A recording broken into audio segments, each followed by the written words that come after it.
Ya, Assalamualaikum warahmatullahi wabarakatuh. Pada kesempatan kali ini saya akan mempresentasikan presentasi kasus hemoroid ya.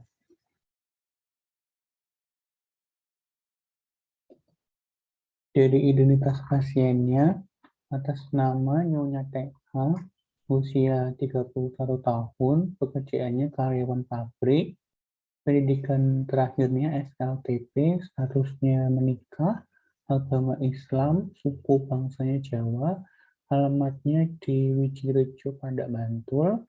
Nah, ini tanggal masuk rumah sakitnya 22 September 2021 dan tanggal pulangnya 25 September 2021. Dari anamnesis, keluhan utamanya terdapat benjolan pada dubur dan terasa sakit saat BAB. Dari RPS-nya, pasien mengatakan terdapat benjolan pada dubur sejak Juni 2021 atau 3 bulan sebelum masuk rumah sakit setelah pasien melahirkan anak kedua secara normal. Pasien mengeluhkan sering sembelit dan mengejan saat BAB. Pasien juga mengeluhkan benjolan di dubur semakin membesar dan terasa sakit saat BAB sejak 2 minggu sebelum masuk rumah sakit. Benjolan tidak dapat dimasukkan, terasa gatal dan nyeri, serta berdarah merah segar menetes saat BAB. Kemudian dari RPD, terdapat riwayat asma, namun terkontrol penuh, terakhir serangan 1 tahun yang lalu. Terdapat riwayat glomerulonefritis dextra tahun 2017, sementara riwayat DM, HT, alergi, riwayat rawat inap dan operasi disangkal. Dari RPK, ayah pasien menderita asma, kemudian tidak ada riwayat DM, HT, alergi maupun riwayat keluhan serupa. Kemudian dari RPSOS, pasien merupakan karyawan pabrik yang bekerja mulai dari jam 7 pagi hingga 7 malam.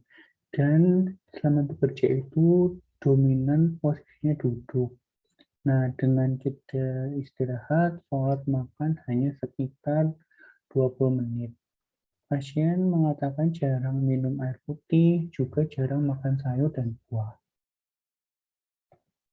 Kemudian dari pemeriksaan fisik, keadaan umumnya tampak sakit sedang, kesadarannya kompos mentis, kemudian dari tekanan darah 110/80, suhu 36,5, nadinya 86, respirasinya 16, saturasinya 100, dan skala nyerinya 3. Kemudian dari tinggi badannya 165, berat badannya 60, sehingga indeks massa tubuhnya 22, termasuk kategori normal. Kemudian dari kepala, mata, hidung, telinga, mulut, leher, maupun torak, baik paru maupun jantung, ini pemeriksaan fisiknya dalam batas normal. Kemudian dari abdomen, ini dalam batas normal. Ekstremitas superior maupun inferiornya juga dalam batas normal. Kemudian pada pemeriksaan genitalia atau pemeriksaan reproduksi, didapatkan inspeksinya terlihat massa menonjol di dubur, kemerahan dilapisi mukosa, juga terdapat benjolan yang serupa warna kulit. Rektal-tusenya nyeri, pasien merintih ketika akan dimasukkan jari, mukosa rektumnya licin, tidak ada sarung tangan yang didarah. Kemudian ini untuk pemeriksaan penunjangnya didapatkan kesannya hiponatremi dan eosinofilia. Dari pemeriksaan penunjangnya, ronsen, cord, dan pulmo dalam batas normal. Kemudian dari EKG didapatkan kesannya sinus ritem.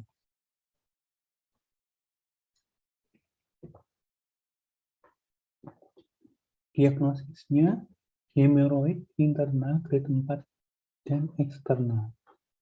Untuk tata laksananya infus RL 20 ppm, injeksi ketorolac 30 mg per 12 jam, kemudian injeksi ceftriaxone 1 gram per 12 jam, dan pro-op hemoroidektomi.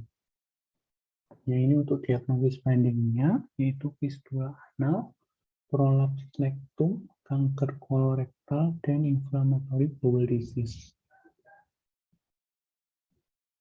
Untuk fistula anal, terdapat perdarahan dari anus dengan riwayat akses sebelumnya, dapat terlihat titik bukaan pada tepi kulit di sekitar anus. Untuk prolaps rectum, terlihat massa turun per rectum, terutama disituskan dengan mengejan. Dapat ditemukan adanya darah, nyeri, dan inkontinensia alvi atau tidak mampu mengendalikan BAB. Kemudian kanker kolorektal, perubahan pola defekasi, anemia, polip kolon, riwayat kanker kolorektal pada keluarga. Kemudian inflammatory bowel disease, ada Crohn disease atau colitis ulceratif, perdarahan dari rektum bersamaan dengan diare atau konstipasi, kemudian riwayat keluarga dengan IBD. Ini untuk follow-up-nya, tanggal 23 pasien mengeluh nyeri pada anus, puasa, dan keluhan lain di sangkal. Untuk tanda vitalnya stabil dengan skala nyeri 3. Untuk asesmennya hemoroid interna grade 4 dan eksterna. Total kenanya infus RL 20 TPM, injeksi ketorolak 30 mg per 12 jam, injeksi ceftriaxone 1 gram per 12 jam, pre-op hemoroidektomi eksisi. Kemudian keesokan harinya tanggal 24, keluhannya nyeri hilang timbul post operasi, makan minum, terpasang kateter dan keluhan naik di sangkal, kemudian tanda vitalnya stabil dengan skala nyerinya 2. Untuk asesmennya post hemoroidektomi hari pertama. Untuk tentang pelaksananya terapi lanjut, off tampon, dan latihan mobilisasi bertahap.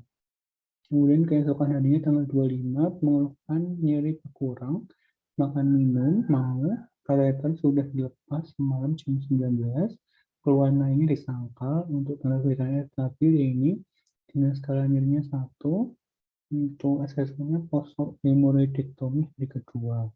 Lainnya PLPL dan dibawakan obat pulang berupa ciprofloxacin tablet 500 mg 2x1, tramadol kapsul 50 mg 2x1, anusol suppositoria 2x1, dan laxatin sirup 30 ml 2 CTH per hari. Ini untuk tinjauan pustaka hemoroid ya. Jadi anatominya berasal dari ektoderm maupun endoderm. Nah, ini rektum dilapisi mukosa granular usus, sedangkan kanalis salis oleh endoderm.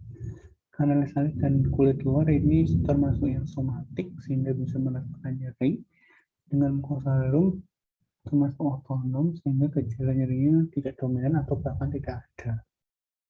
Nah, ini batas atas kanalis anus disebut garis anorektum atau garis mukoputan, atau linea pectinata atau linea dentata. Pectinata artinya sisir atau berbentuk sisir, sedangkan dentata bergerigi atau seperti gigi. Nah, ini untuk arterinya, sehingga dari yang superior, arteri femoral superior merupakan kelanjutan dari arteri mesenterica inferior. Sementara yang medialis merupakan percabangan anterior dari iliaca interna, sementara yang inferior merupakan cabang dari arteri pudenda interna. Sehingga ini menghasilkan darah segar yang berwarna merah. Kemudian untuk venanya, untuk superior berasal dari plexus hemoroid internus. Kemudian ke mesenterica inferior dan ke lienalis vena porta. Sedangkan yang vena hemoroid inferior itu ke pudenda interna, ke iliaca interna dan sistem kava. Nah, pembesaran vena ini menimbulkan keluhan hemoroid. Ini untuk kelenjar limfo inguinal bisa menyebabkan limfadenopati inguinal, ada sarafnya simpatis dan parasimpatis. Jadi definisinya hemoroid atau haemoroid berasal dari bahasa Yunani yang memiliki arti aliran darah, yaitu hem berarti darah dan roos artinya aliran. Jadi hemoroid merupakan penebalan atau pembengkakan bantalan jaringan submukosa pada lubang anus yang mengandung plexus vena, arteriola, dan jaringan alveolar yang melebar. Hemoroid ini timbul akibat kongesti vena yang disebabkan gangguan aliran balik vena hemoroidalis. Untuk epidemiologinya, hemoroid merupakan penyebab perdarahan saluran cerna bagian bawah paling sering. Kemudian penyebab atau faktor risikonya, yang pertama mengejang saat BAB, kedua peningkatan tekanan intraabdomen seperti pada kondisi hamil atau ada tumor intraabdomen, ketiga kurang air minum air, keempat kurang makan makanan berserat seperti sayur dan buah, kelima kurang olahraga atau mobilisasi seperti terlalu lama duduk, keenam usia tua, ketujuh konstipasi berulang atau kronik, kedelapan diare kronik atau diare akut yang berlebihan, kesembilan hubungan seks peranal. Untuk gejalanya, jadi untuk hemoroid interna, perdarahannya merah segar, tidak nyeri saat defekasi, prolap benjolan, dan ada pruritus ani. Sementara yang hemoroid eksternal itu nyeri pada anus, terutama saat defekasi, terdapat pruritus. Untuk diagnosisnya dapat terlihat dari gejala klinis, yaitu darah dari anus, kemudian prolap, perasaan tidak nyaman, pengeluaran lendir, anemia sekunder, dan tampak gejala kelainan khas pada inspeksi, gambaran khas pada anastomoskopi atau rektoskopi berdasarkan Samsu Hidayat 1998. Untuk tipe hemoroidnya tadi ada eksternal, internal, ataupun campuran. Hemoroid interna berasal dari pelebaran plexus hemoroid interna. Sedangkan yang hemoroid eksternal berasal dari pelebaran plexus hemoroid eksternal. Nah, ini untuk tipe hemoroidnya. Untuk hemoroid interna terletak di atas linea dentata. Di atas ini linea dentata berasal dari endoderm, ditutupi oleh epitel singkat kolumnar kanalis. Tidak diinervasi oleh persarapan somatis sehingga jarang menyebabkan nyeri. Untuk hemoroid eksterna terletak di bawah linea dentata. Ini berasal dari ektoderm, ditutupi oleh epitel stratified squamosum, diinervasi oleh persarapan cutaneus yang menyuplai area perianal. Biasanya nyeri. Kemudian untuk derajatnya, ini derajat hemoroid interna menurut klasifikasi Goliker. Yang derajat 1 itu stadium awal hanya berupa benjolan kecil di dalam kanalis analis. Untuk derajat 2 muncul keluar ketika penelitian mengejang, tetapi secara spontan masuk kembali ke dalam analis anal. Derajat 3 tidak dapat masuk kembali secara spontan sehingga harus dimasukkan secara manual. Keempat, tidak dapat dikembalikan dengan baik ke dalam kanalis anal. Ini untuk diagnosis bandingnya ya. Dari hemoroid, fisura anus, hematom perianal, abses, distal, kondiloma, prolap rektum, karsinoma anus, prolap polip, karsinoma rektum. Yang pertama, fisura anus. Ini merupakan robekan anoderm di bagian distal linea dentata. Etiologinya primer berupa trauma lokal, sekunder karena IBD, keganasan maupun infeksi. Nah, gejalanya nyeri saat BAB, perdarahan rektum sedikit dan berwarna terang. Ada laserasi pada garis tengah posterior anus. Lokasi robekan tersebut. Gejala akut secara umum dapat sembuh dalam 6 minggu dengan tata laksana konservatif lokal. Kronis itu apabila gagal dengan terapi konservatif dan memerlukan tindakan bedah. Nah, ini untuk konservatifnya tadi ini perawatan luka lokal dan meredakan konstipasi. Penjagaannya dengan hygiene anus yang tepat, menjaga konstipasi, minum air putih cukup, dan hindari mengejang saat BAB. Yang kedua, abses perianal atau anorektum, manifestasi akut dari akumulasi nanah atau pus yang berasal dari glandula Kripke yang terinfeksi pada anus dan rektum. Gejalanya nyeri pada anus dan rektum, demam, malaise. Tandanya ada massa eritematosa dan terdapat fluktuasi pada kulit perianal. Nah, pada kasus kronik dapat ditemukan fistula perianal. Terapinya insisi dan drainase, antibiotik dan analgetik antipiretik. Yang ketiga, fistula anus atau perianal mayoritas berasal dari kelenjar kripta anal yang terinfeksi atau merupakan non-healing dari absces anorektal yang kemudian menjadi fistula.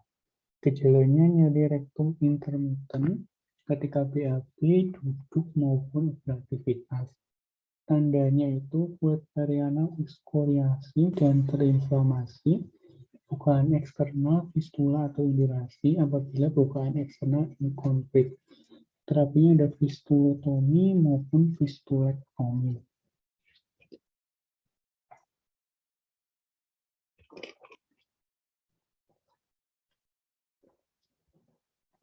Yang keempat ada karsinoma kolorektal.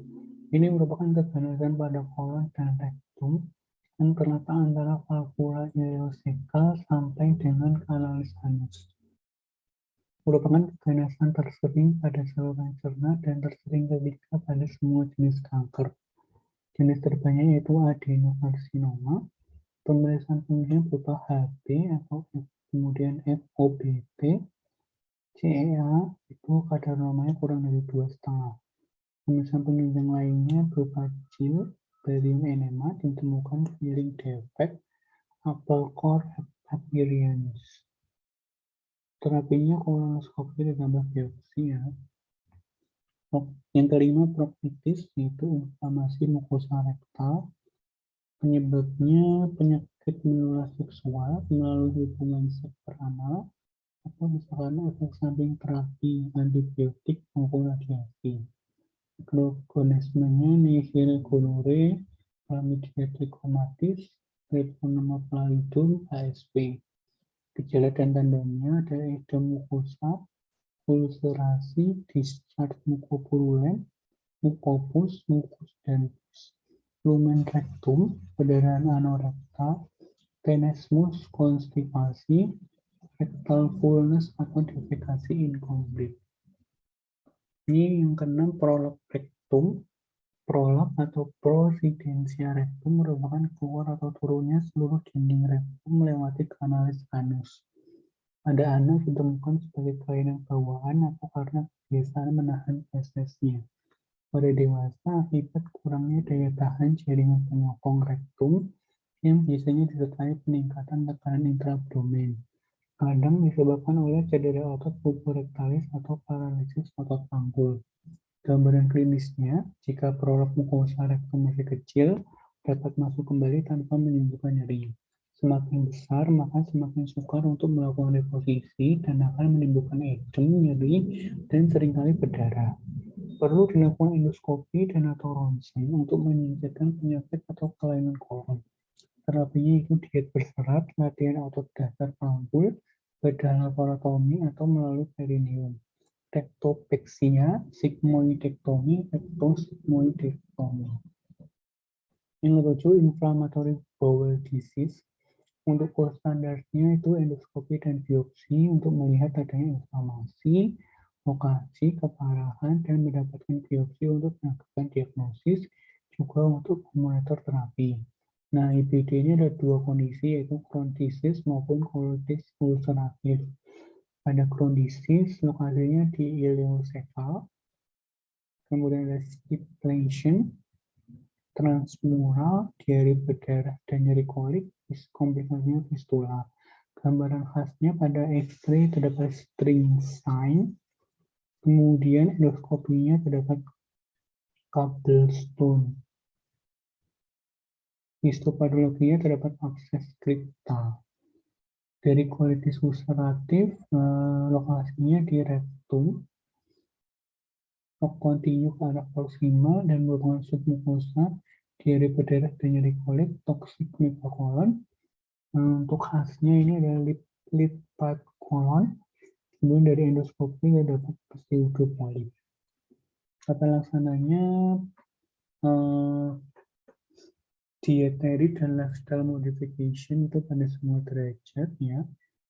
Kemudian medical treatment, terutama pada yang grade 1, grade 2, atau yang grade 3 terseleksi ya.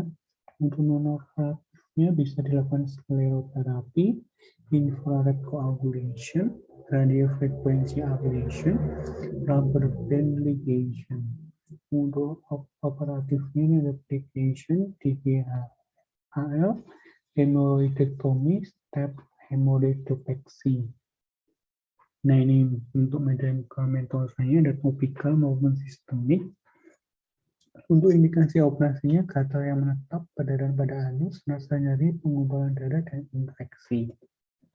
Ini yang pertama, skleroterapi, penyuntikan larutan kimia seperti fenol 5% untuk memicu peradaman, kemudian menjadi fibrotik dan meninggalkan jaringan parut.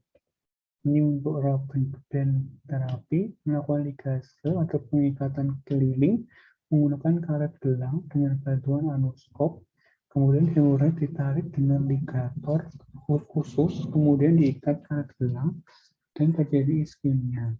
Ini untuk hemoroidektomi, terapi bedah dipilih untuk penderita yang mengalami keluhan pada hemoroid grade 3 dan 4. Prinsip harus diperhatikan adalah eksisi hanya dilakukan pada jaringan yang benar-benar berlebihan dan dilakukan pada endoderm dan kulit yang normal dengan tidak mengganggu sphincter anusnya. Ini untuk hemoroidektomi stapler, jaringan hemoroid yang prolap didorong ke atas dengan dilator, lalu dijahit ke tunika mukosa dinding usus, lalu jaringan dipotong dengan circular stapler. Ini untuk pencegahannya bisa menggunakan sikbat ya. Untuk cara-caranya seperti ini. Pada kasus yang ringan dapat dikontrol dengan banyak minum air putih, makan makanan berserat tinggi, sayur buah, gunakan tempat duduk yang lembut, menjaga kebersihan daerah anus. Jika tidak diprolap, akan kembali ke dalam anus dengan lembut. Gunakan sikbat dengan air hangat. Gunakan handuk basah atau tisu basah sebagai pengganti tisu kering. Ini untuk komplikasinya, jadi yang komplikasi preoperasi itu mencakup pembekuan darah dalam pembuluh darah vena dan jaringan sekitar hemoroid bisa mati atau nekrosis dan menyebabkan nyeri akibat pembengkakan di dalam usus dan anemia akibat perdarahan. Sementara komplikasi pasca operasi mencakup retensi urin, infeksi feses, perdarahan, infeksi, stenosis ani, deformitas, maupun ekstropion. Nah, ini untuk SKDI hemoroid grade 2 termasuk yang 4. Sementara hemoroid grade 3 4 itu 3A ya.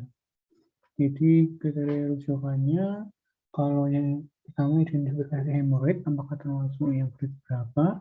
Kalau yang grade 3 4 itu telepon awal kemudian rujuk ke spesialis bedah.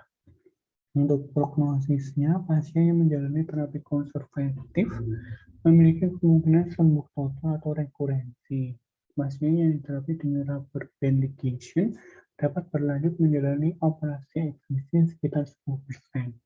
Pasien yang diterapi dengan skleroterapi memiliki angka rekurensi 30% dalam jangka waktu 4 tahun. Ya, terima kasih atas perhatiannya. Apabila ada salah kata, mohon maaf yang sebesar-besarnya. Terima kasih. Wassalamualaikum warahmatullahi wabarakatuh.